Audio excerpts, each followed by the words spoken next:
Let's move on to the next question, that is question number 22. The shortest distance between the point 3/2 comma 0 and the curve y equals root x. So we have to talk about the distance. So let's first draw the curve, x-axis, y-axis, and this curve we see here y square equals x is the parabola. This part is only in the first quadrant as x is root x. So the curve is something like, we can draw this one, correct. Now it is given that we have to find distance of 3/2 comma 0 from this curve, meaning we are talking about a point on this curve which is on the normal. So simply we have to talk about the normal of this parabola, and that normal should pass through the point 3/2 comma 0. That's the requirement. We can see here y-axis is always this tangent, meaning x-axis is always the normal. So one distance we can see 3/2, but whether it is minimum or not we have to check. So we take a general point as 80 square comma 280.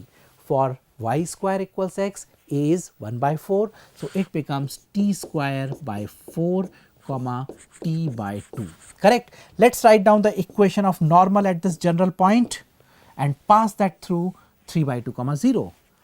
So it is y plus tx is equal to 2at, where a is 1/4, meaning t by 2, plus at cube, that is t cube by 4, right.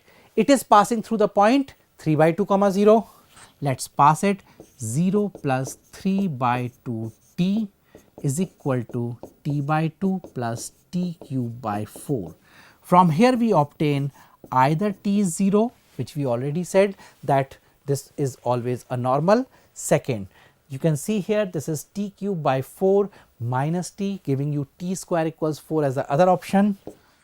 T is equal to 2 is the only possibility because we are taking in the first quadrant, minus 2 is not required. So for t is equal to 2, let's see what is the point. Say this point is P, so it becomes 1 comma 1, right. Say this is P and say this is A. Now we need the distance AP. Therefore AP is equal to, we can see, square root of, simply we have to find the distance between 1 1 and 3/2 comma 0. It is 1/4 plus 1 or root 5 divided by 2. So let's see, is it available in the options because it is less than 3/2? Yes, this is the shortest distance we were looking for, root 5 upon 2. So correct answer is option number 4. I am sure this is clear. Let's move on to the next question of this paper. It is 23rd. In a class of 140 students numbered 1 to 140, all even numbered students opted mathematics.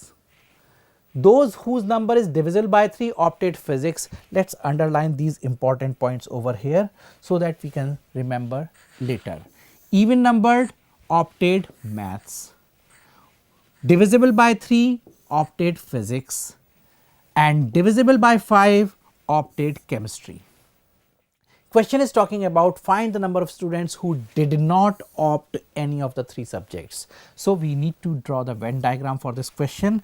So let's begin with the bigger box like this, then draw some circles over here. Let's say for maths, for physics and for chemistry, correct. Now if we talk about the result, it is given even numbered opted mathematics, right. So total in maths we will see that it is 70, right. Multiple of 3 or divisible by 3, you can say divisible by 3 opted for physics as it is mentioned. So 140 when divided by 3, you can say it gives you 4, that is 3/4 that, and then we have 6, right, till 138. Chemistry divisible by 5, so it is 28. Now there would be many common as well. Okay, number who have opted all 3, that would be divisible by 2 as well as 3 as well as 5. 2, 3, 5, LCM is 30. So how many are there in all? Yes, when you divide 140 by 30, you can see 30, 60, 90, 120. Total 4 students are there who are opting all. So this segment is 4. Right, this is for maths, this is for physics, this is for chemistry.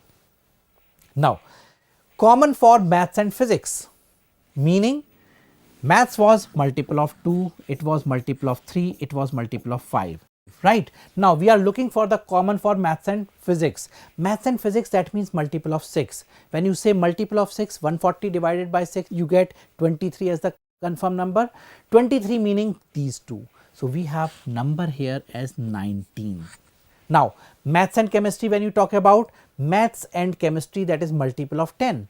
Multiple of 10 meaning there are total 14 numbers, 14 subtracting 4, you get here 10. Next, for physics and chemistry common, this is multiple of 15. Multiple of 15, that is 9 total numbers, 9 subtracting 4, you get here 5. This is clear. Now, when you talk about maths alone, that means 70 minus the sum of the 3. 19 plus 10, 29 plus 4, 33. Subtracting 33 from the 70, you get 37. Next, for physics part, 19 plus 4, 23 plus 5, that is 28.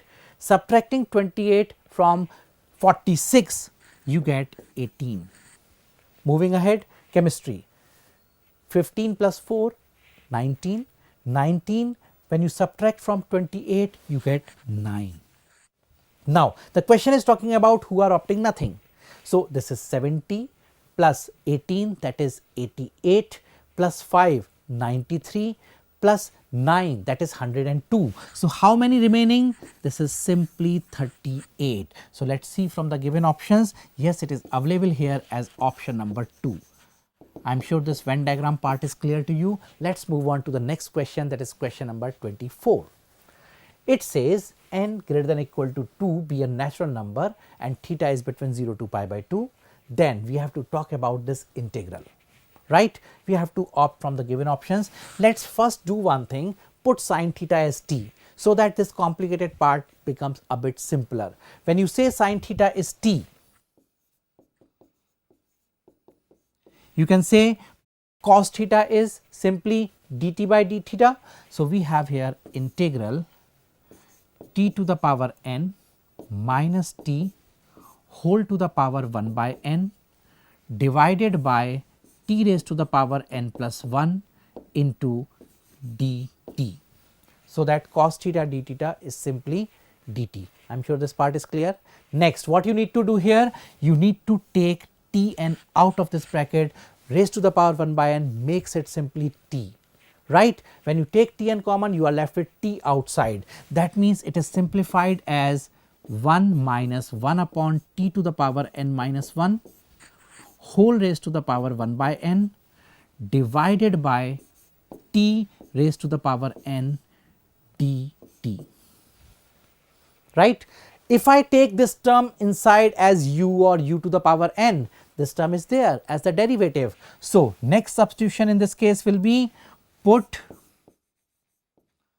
1 minus 1 upon t raised to the power n minus 1 as un. That means minus is there, t raised to the power n minus 1 in minus power in numerator. So, you have n minus 1 t raised to the power minus n dt is equal to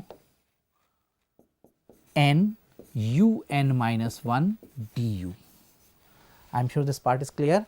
Now, moving ahead in the solution part of it, continuing from here only, we get integral changing to finally as integral. Now, the term this one is simply u raised to the power n whole to the power 1 by n meaning u. Next, dt by tn meaning this term is n by n minus 1 u n minus 1 du, correct. So, we have u and du, a simple integral with us. Let us integrate this part to get the result n by n minus 1 into u raised to the power n plus 1 upon n plus 1 plus constant of integration. So, the result is n upon n minus 1 into n plus 1, or you can write it as n upon n square minus 1 u raised to the power n plus 1 plus constant of integration, where u is this raised to the power 1 by n, and t is sin theta. When you replace all the terms and you look at the given options, you can see the correct answer is obtained as option number 3. I am sure this question is clear to you. Let's move on to the next question of this paper.